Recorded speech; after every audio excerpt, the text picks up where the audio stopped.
You're listening to an Ono Media podcast.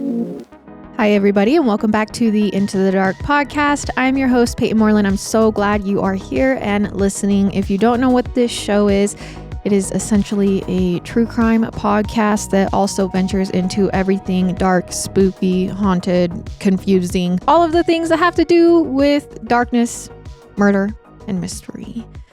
We start the show off by first doing my 10 seconds, which is just a little like what's going on in my life before we get into the nitty gritty.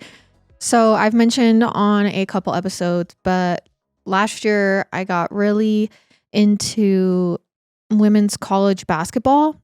Basically UConn, Paige, AZ, KK, Gino, the whole thing. Okay. College basketball team. They were known for the players were known for posting on TikTok, going live. They kind of amassed a following, and they're a really good team.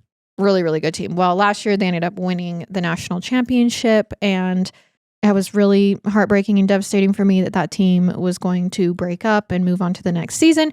But this last weekend, the old team all came back to UConn and were recognized for their national championship, and it was just like so heartwarming for me to see all the girls back together, our last year's team. I mean, it's not just me. It was kind of a thing. Like, it was a thing on social media, and I definitely partook in it. But yeah, it was so heartwarming to see all the girls back together with the coach Gino. But then it was also like one of those things that was just heartbreaking because you're like, it's over. Like, that was it. That's it. Is it done? Paige is she plays for the WNBA. These girls are now going to start their new season with UConn. Like, it's just such a thing for me. It's such a thing. Like, I bawled my eyes out at the national championship game when Paige, basically their star player, played her last game.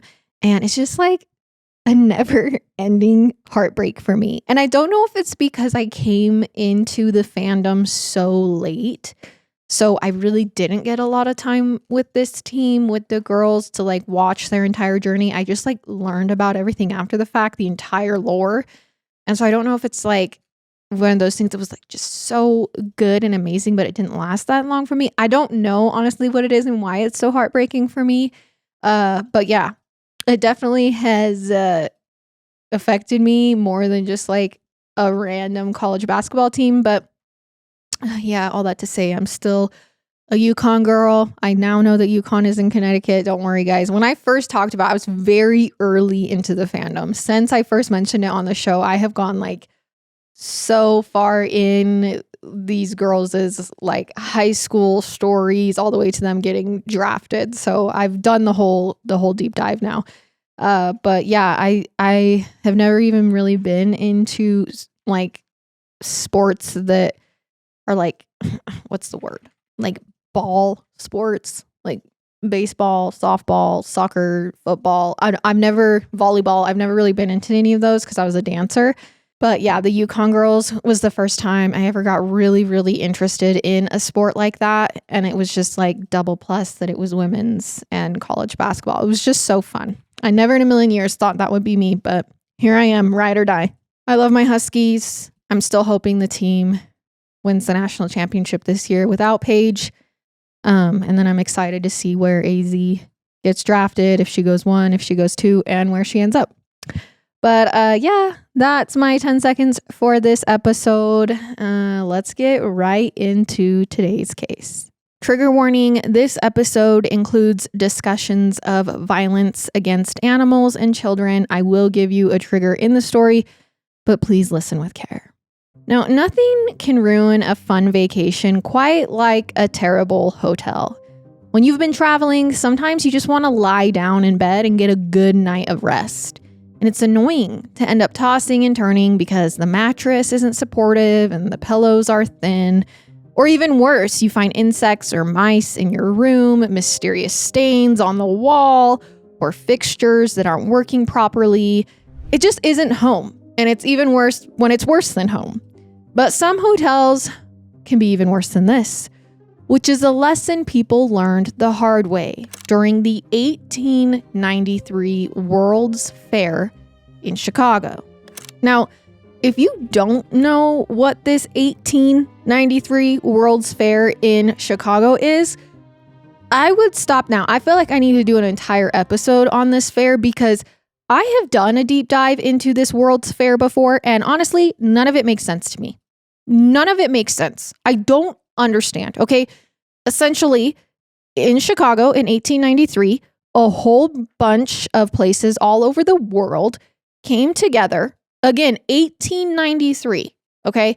Came together in Chicago and built a World's Fair that essentially showed like different parts of the world. So you could like tour the world basically, but in Chicago at this World's Fair. I'm telling you, it doesn't make sense. They built humongous buildings just to tear them down after the fair. Go look into it, okay? Go look into it. But anyways, it was a huge event, okay? Tourists came from all over the world to stay in Illinois, and some of them booked rooms in a particular unnamed 3-story hotel on 63rd Street. Then they didn't get a good night's rest. Many visitors woke in the middle of the night to find their rooms smelled like gas. They couldn't get the doors or windows open. And when they screamed for help, nobody came. Almost like no one could hear them in this hotel. Others made it out of their hotel rooms just to fall through trap doors, or they would head for the stairs only to find the exit bricked up. So yeah, you're not hearing me wrong, okay? Huge World Fair that's mysterious all on its own, but that is not the topic of today's story.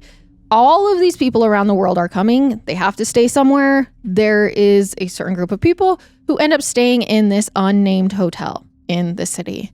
And then these weird things start happening. You guys, doors that go nowhere. I mean, trap doors. Like it's a nightmare experience. And this next part that I'm going to tell you is true. Okay? This is not false. This is not a made up story.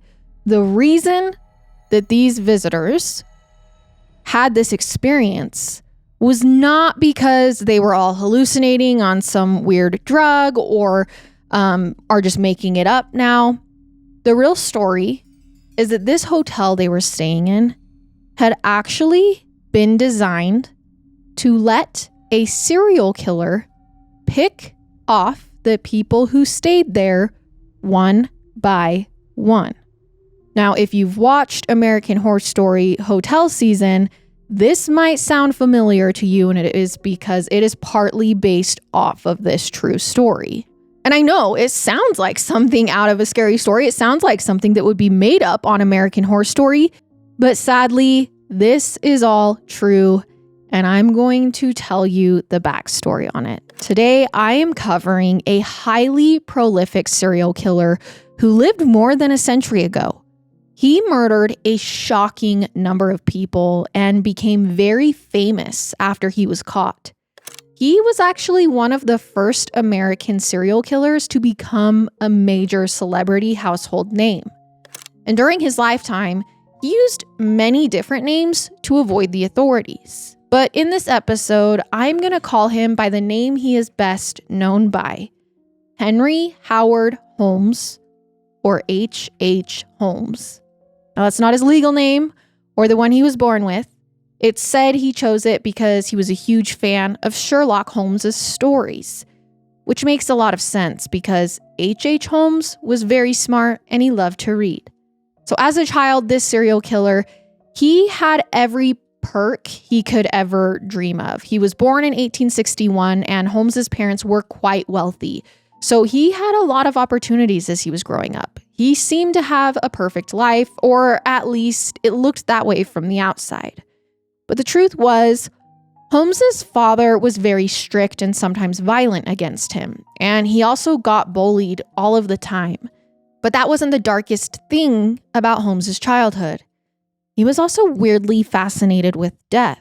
And according to rumors, all of the wild animals and neighborhood pets tended to go missing when he was home. Apparently, trigger warning, he enjoyed killing them and dissecting them.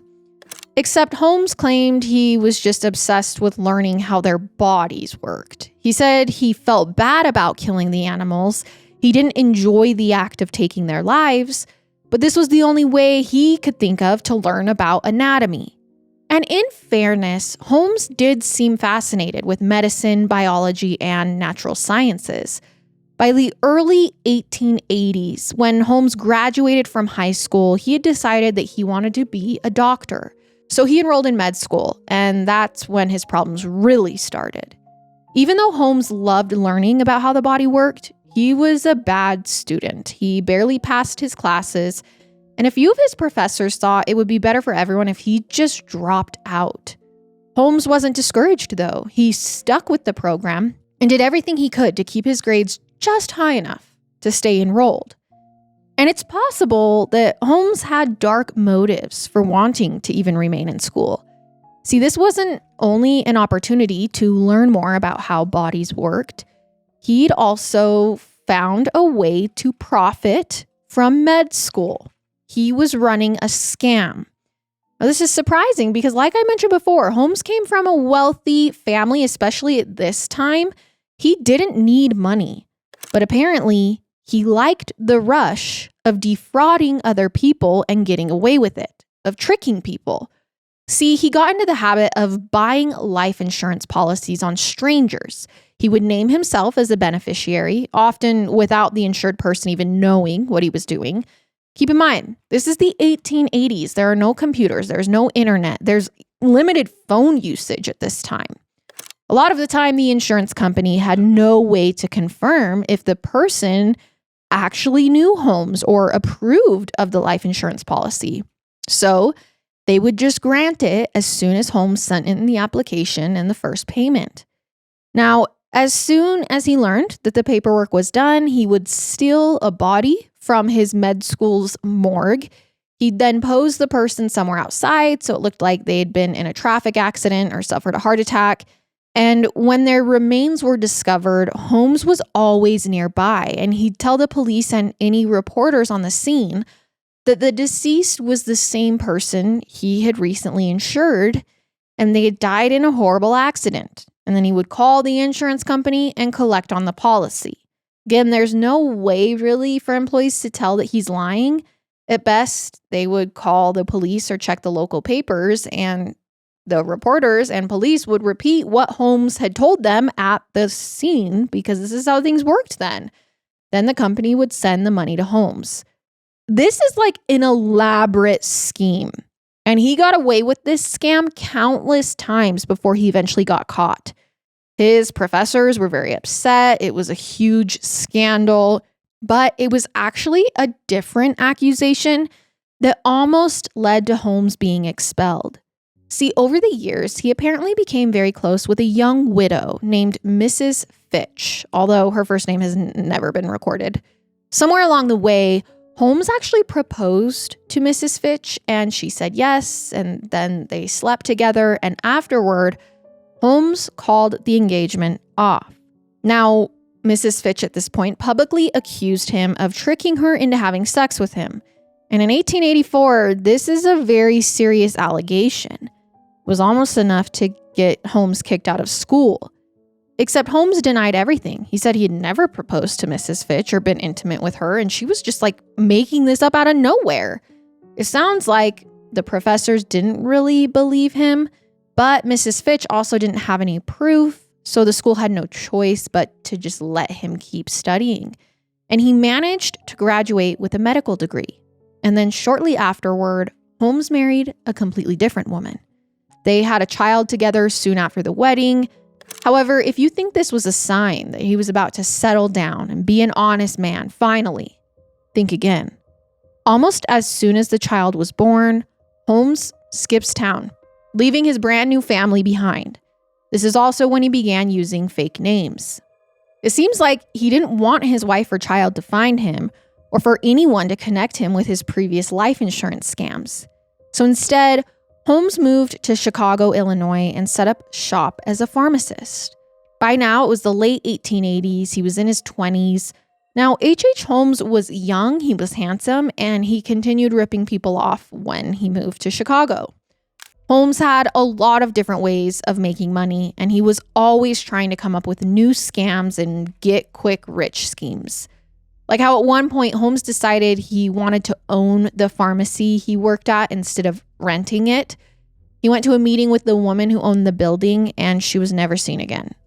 Holmes told everyone that she had spontaneously decided to move to California. And apparently, she wanted a fresh start in a brand new home. Nobody was ever able to tell if that was true or not, but H.H. Holmes soon produced paperwork saying he was now the new owner of the building that she had left behind. She had left it to him. Well, sold it to him is what she said. I'll be honest, this is very suspicious. The timing of the sale, the woman's disappearance, and the fact that Holmes managed to get everything he wanted from this woman, it's hard to believe, but no one could prove that Holmes had done anything wrong in the situation. And so he gets the building, but also suspicious, not long afterward, Holmes gets married again.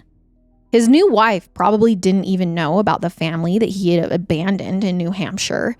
She also didn't know his real name or that he was working as a pharmacist. Apparently, Holmes had lied to her about everything, his identity, his profession, even his home address. But his new wife believed that he was legitimate. She added his name to her bank account and gave him access to all of her wealth, only for Holmes to disappear and take all of his wife's money with him. Now, for years, he ran this same scam against other women. He was always finding ways to meet wealthy heiresses, widows, and well-to-do ladies. He always used a different name with them, so they never knew who he really was. They would date for a while, then he'd propose, sometimes go through with a wedding, and convince her to give him access to her fortune. Then he would vanish without a trace. We know for sure that Holmes did this at least 3 to 5 times. He may have had even more wives who haven't been identified. I mean, it went as far as sometimes he even wore fake beards and other disguises when he was flirting with a potential new wife. That just shows how elaborate his con was. The point is, by doing this, Holmes accumulated a lot of money, and he actually used it to buy a vacant lot right next door to his pharmacy that he allegedly stole. Holmes told people he wanted to build a house there so he could live close to work. He wouldn't need to commute. It was right next door. Except this house was huge, 3 stories high with bedrooms, offices, and a large space that could be used as a restaurant. In fact, when Holmes built the structure with all of the money he had stolen, he wrote on the deed that it was actually a hotel, not a house. Then he approached different investors and asked them if they wanted to buy a share in his hotel business. To be clear, Holmes never actually planned to run a hotel. It was just another scam, a way to get businessmen to pay for his house, while he had no intentions of paying them back. And once again, it worked. He collected a ton of cash from investors, then promptly found ways to avoid them. I mean, at this point, Holmes was very bold and flagrant in his scams. It was really only a matter of time before he would get caught again. And on April 18th, 1891, it looked like the 29-year-old was now in danger of finally paying for his crimes. See, Holmes was having a problem with one of his investors, a man named John Dubriel. John had given Holmes a lot of money to build his so-called hotel, and now he wanted to know why he wasn't making a profit. He felt like Holmes owed him a cut of his proceeds. Of course, there were no proceeds because Holmes had never actually opened the hotel. So he had to keep making excuses for why he wasn't sending money to John. Except now John was tired of Holmes's evasiveness. He announced he was going to visit him at the pharmacy during the middle of the workday when he knew Holmes was going to be there. And he wasn't going to leave until he got his money. Holmes didn't know what he was going to do, but that day John took the subway and got off at the stop that was right in front of Holmes's supposed hotel. He took a few steps toward the front door and then collapsed. As it turns out, John had a medical condition that caused seizure-like symptoms, and by a complete coincidence, he was having a fit in the street right before his meeting with Holmes. Now, when Holmes saw John twitching and spasming outside, he ran over to him. He announced to the passers-by that he was a doctor, he knew what to do, and he carried John into his home. Except Holmes had no intention of actually helping John. In fact, he knew that if John died of his illness, all of his problems would go away. He wouldn't have to pay John back, or explain that the hotel wasn't real, or keep making excuses. So, Holmes pried John's mouth open and poured poison down his throat, and sure enough, John died a short while later. Then Holmes called the authorities and said, "Hey, this guy died of his illness outside of my business." There were enough witnesses around to corroborate the story. They had all seen John collapse, and they knew Holmes was a pharmacist. They all assumed he had done everything he could to save John. And for that reason, the medical examiner decided not to give him an autopsy. Nobody was even suspicious. And this whole experience was pretty eye-opening for Holmes. He had killed a man and gotten away with it scot-free. And this had helped him financially because he would never have to pay John again. So this entire experience makes Holmes feel powerful and excited. In fact, the entire situation was thrilling for Holmes, and more importantly, at least in Holmes's eyes, it showed that he could make a large profit by murdering people. So, he continued his earlier scam of marrying women for their money, but now, instead of taking the cash and running, he would actually sometimes kill his wives so he would just inherit their wealth. The problem was, this still wasn't enough for Holmes. He wanted more money, more excitement, and more victims. He began trying to think of ways to lure wealthy people to himself and steal from them. And eventually, he actually decided to open his house/hotel for real. And that was because in 1893, the World's Fair was in Chicago. Holmes knew people would pour into Chicago from all across the country. Many of them would need a place to stay and would arrive in the city without any reservations on the books. It was unlikely they'd bother to mention the name of their hotel in letters to their friends and family. They had more important things to write about, like the World's Fair. So no one would ever trace the hotel guests back to Holmes, meaning he could scam and murder them without consequence. And that's why he decided to convert the third floor of his house into an actual hotel, while he continued working and living on the bottom 2 floors. And more importantly, he did some remodeling before this fair. And these changes ensured his business would one day come to be known as, quote, the Murder Castle. See, the Murder Castle was designed so the people who went in would never come out. It was full of secret passageways. There were halls and staircases that ended in abrupt dead ends. So if someone walked down them, they would soon find themselves trapped with no way to get out. Holmes also installed peepholes in a bunch of doors and walls so he could spy on the people that were staying at his hotel. And there were hidden trapdoors all over the place. If anyone stepped on them, they would fall down a chute into the basement. The drop was far enough that it could kill or even injure people on its way down. But Holmes wasn't leaving anything to chance, so he also set up pipes that could release poisonous gases into certain rooms. This allowed him to kill his customers in their sleep. And all of the walls were soundproofed. Nobody who set foot in the castle was safe, not even the staff Holmes had hired. See, he convinced different cleaning crews, restaurant workers, and administrators to come work for him. And he also offered them a deal.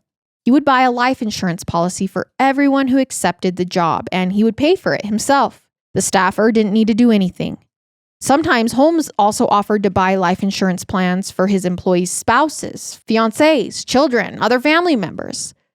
Well, these workers failed to realize that Holmes had listed himself as a beneficiary, and some of them had the misfortune to go missing during their shifts or suffered deadly freak accidents while at work. Of course, each time this happened, Holmes would make a lot of money. It was enough for some employees to suspect that these accidents weren't really accidents. Holmes had clearly put his workers in danger or maybe murdered them outright, but nobody could prove it. And then there were his other victims, the clients who booked rooms at his hotel. While they checked in, Holmes made the same offer he had for his employees. He said he would generously buy any customer a life insurance policy and pay for it out of pocket. And if someone took him up on this offer, they'd head up to their room and never be seen again. Each time he killed someone, Holmes had to dispose of the body. And to this day, nobody is entirely sure how he did it. But there is one theory that's very popular among historians and true crime investigators. And before you're like, why would these people even do this? It was a different time. Okay, people didn't know as much about life insurance. It was just a different time. So the consensus about how he got rid of bodies was that many people believed Holmes had a personal morgue actually set up in the basement of the hotel. And that's where he put his medical training to work. Allegedly, anytime someone died on Holmes's property, he would dissect them. Any parts that were soft and easy to dispose of, he would either bury or burn.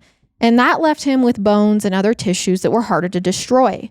And Holmes sold all of that to a local medical school. Again, 1890s, there were strict rules that made it difficult for colleges to buy human remains.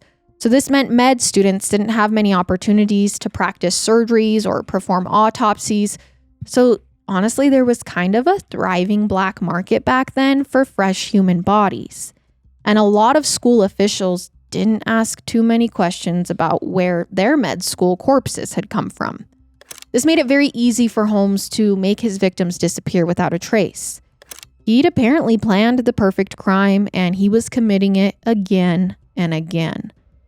Except by the time Holmes was in his 30s, he had actually begun getting sloppy. The problem was that he was so focused on what he wanted, he stopped covering his tracks. To make a long story short, someone accused Holmes of being a con artist, and he was arrested and thrown in jail. He paid his bail and got out after a few days, but before he could be released, he befriended another man who was also under arrest. And his name was Marion Hedgepeth. Now, while they were in jail, Holmes told Marion that the two of them could make a fortune together. He would take out a life insurance policy on Marion, they would fake his death, and then they could split the income. And Marion was all in on the scheme. He thought it was a great idea, so the two of them bought a policy. And in a huge shock, Holmes didn't kill Marion. They actually faked his death, just like they agreed. Except this time around, the scam didn't pay off. By this time, Holmes kind of had grown a reputation. He hadn't been convicted of any scams, but there had been a lot of conversation and accusations against him. The insurance company didn't trust him, and they refused to pay for Marion's policy. In fact, they actually wanted to investigate H.H. Holmes. And he had no choice but to abandon his home, his hotel, and his pharmacy in Chicago. He fled to St. Louis, Missouri. Now, you'd think that by this time, Holmes might have learned his lesson. He'd realized that the crime didn't pay and he would try to lay low for a little while, but that's not what he did. Holmes moves and tries to pull off the exact same scam again.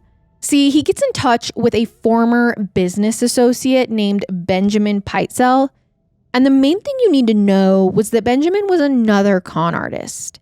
He had helped Holmes with some scams in the past. It's also possible he knew Holmes was a serial killer and had a history of helping him dispose of bodies. It's kind of hard to say for sure.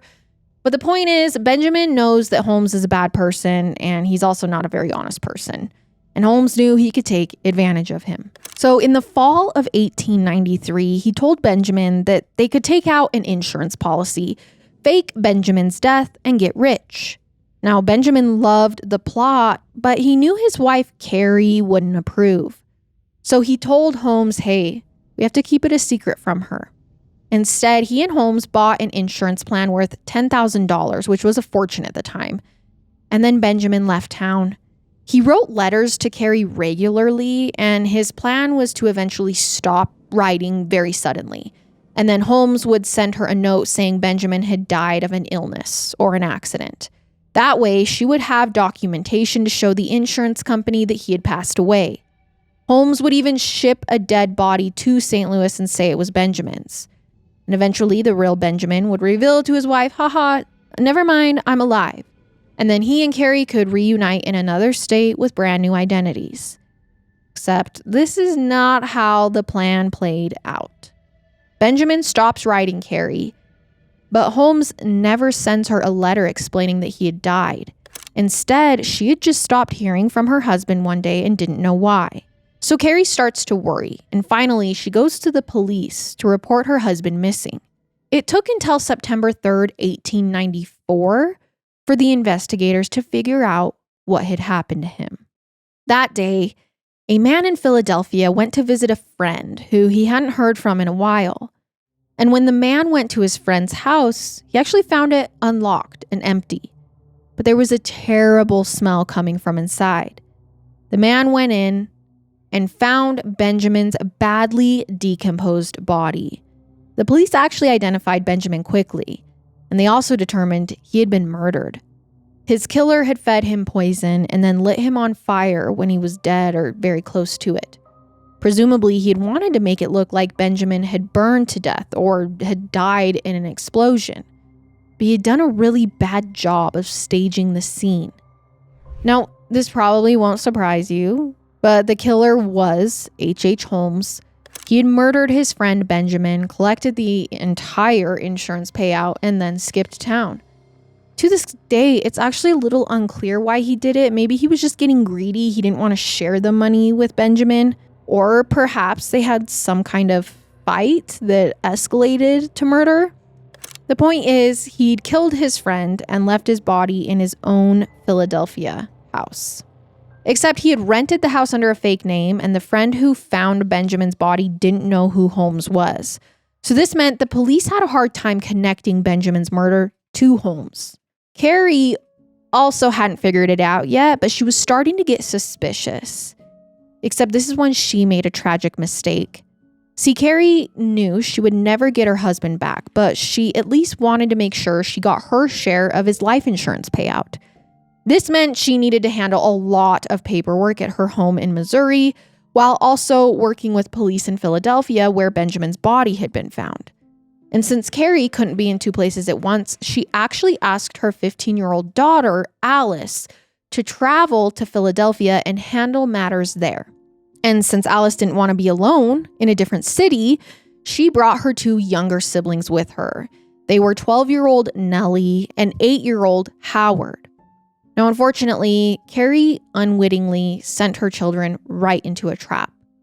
Once they made it to Philadelphia and started talking to the police, Holmes realized his scam was falling apart. And rather than risk losing the money, he reached out to Alice and invited all 3 of the kids to come visit him. He used his real name because they already knew him. It was pointless to lie about his identity. Alice wrote her mother a letter at this point, and she mentioned that she had been in contact with H.H. Holmes. It struck her as a very surprising coincidence that he was living in the same city where her father had died. And that was the last thing Carrie ever heard from her daughter. As the days went by, Carrie developed a horrible feeling.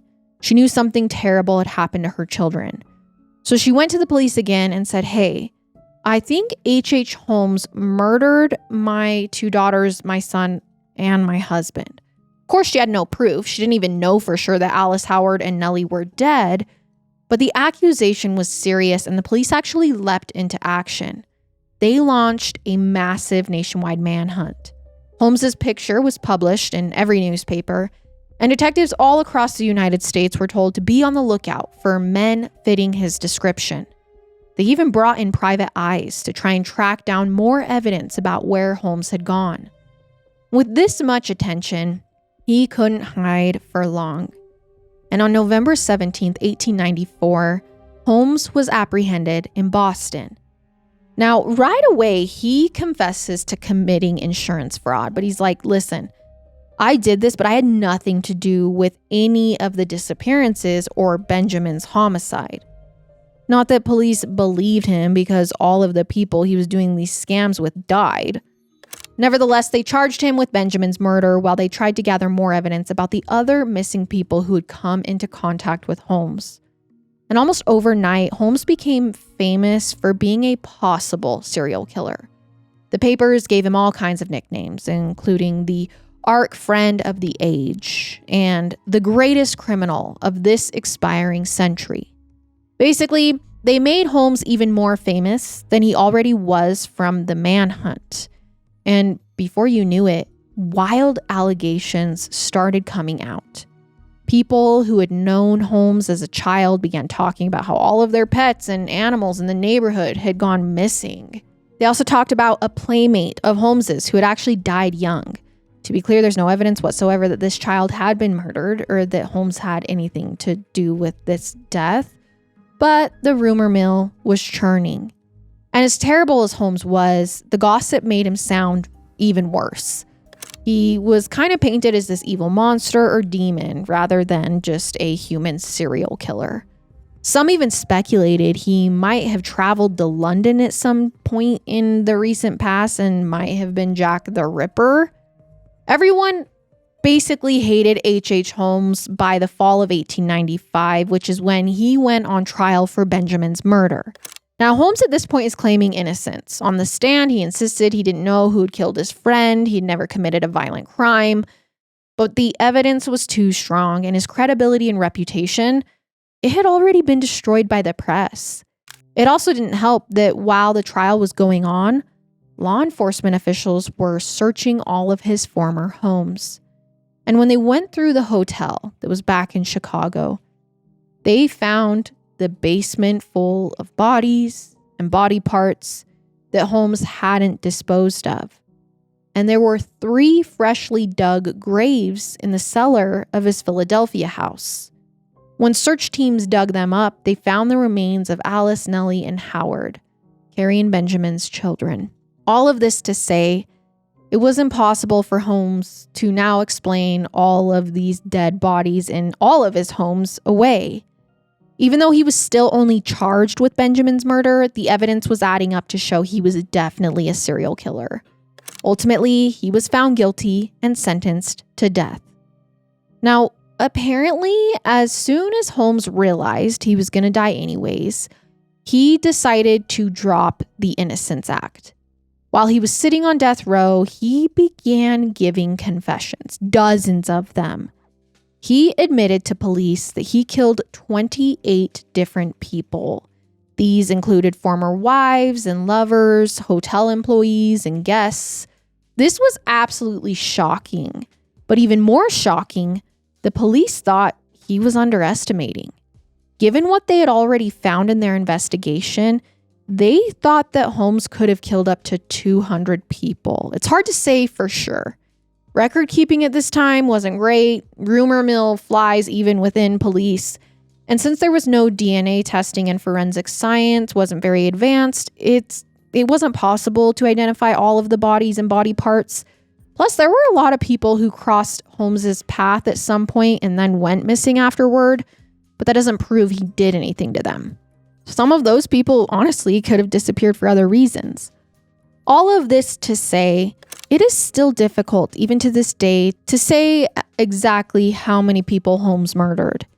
We also don't know many of their names or exactly how they died. Many of Holmes's victims never received justice in a court of law. But he was eventually convicted of the murders of Alice, Nellie, and Howard. Not that it made a huge difference in terms of his sentence. He was already scheduled to die. And on May 7th, 1896, he was executed by hanging at age 34. But this wasn't the end of Holmes's story. See, people were fascinated by H.H. Holmes's life and his crimes and by the hotel where he had killed so many terrified employees and people. Some enterprising locals bought the property and actually offered tours of it for a small fee. They called it the Holmes Horror Castle. They treated it more like an attraction than like a site where countless people, according to police, maybe even over 100 of them had lost their lives. Sure enough, this hotel becomes a big money maker. Plenty of Chicago locals and tourists from out of town paid to go in and see the murder castle. Except if you're thinking of visiting now to see the maze-like passageways for yourself, you're out of luck. The attraction was only open for a few months before it caught fire and burned to the ground. And that's the end of the story for H.H. Holmes. Everything he had built turned to ash, and the people who had tried to profit from his crimes were left with nothing. Meanwhile, he went to his death with many open questions about how prolific of a serial killer he was. Now, I chose to tell this story this week because it feels like the perfect account for Halloween. It is a nightmare come to life featuring a serial killer, a frightening hotel full of traps and mazes, and a staggering number of deaths and disappearances. But this isn't a fictional, scary story. It's true. Holmes just goes to show that you never know what frights are hidden just out of sight, what monsters dwell among us, and how terrifying the world can actually be. Thank you so much for listening to today's episode, and I will see you next time as we go further into the dark together. Goodbye.